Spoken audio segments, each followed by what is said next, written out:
Hey, bonjour à tous! Ravi de vous retrouver aujourd'hui pour évoquer notre côté masculin et féminin. Le masculin et le féminin, ça veut dire quoi? Chacun a en lui, de manière plus ou moins développée, plus ou moins consciente, ces deux facettes masculin et féminin, ces deux polarités, ces deux manières d'être ou de faire.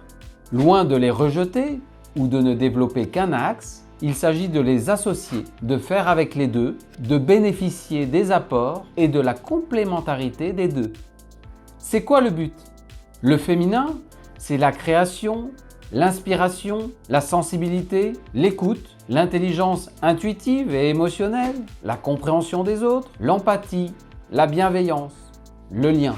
Le masculin, c'est l'action, la protection, la sécurité, le courage, la prise de décision, le jeu.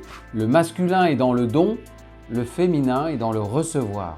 L'idéal est de conjuguer ces deux dimensions, allier l'action, les objectifs, avec la sensibilité et l'empathie. Il s'agit de vivre en harmonie avec ces deux énergies, avec un bon équilibre. Ce n'est pas si facile. Ainsi, si vous êtes beaucoup dans l'action, les objectifs, les décisions, il s'agira également de tenir pleinement compte de la relation, d'être à l'écoute de vos émotions et de celles de l'autre.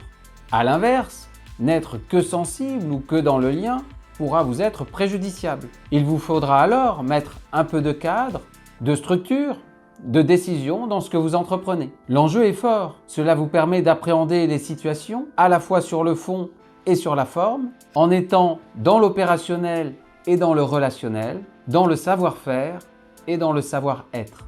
Le premier petit pas que je vous propose est déjà d'accueillir et d'accepter que ces deux pôles sont aussi précieux l'un que l'autre et qu'ils ne sont en aucun cas l'apanage d'un sexe, homme ou femme. Questionnez-vous pour constater votre dominante personnelle et enrichissez l'autre facette jusqu'à un équilibre dosé, efficace et harmonieux dans toutes vos relations. On se retrouve mardi prochain pour parler de motivation et d'ici là, n'oubliez pas, votre parole a du talent.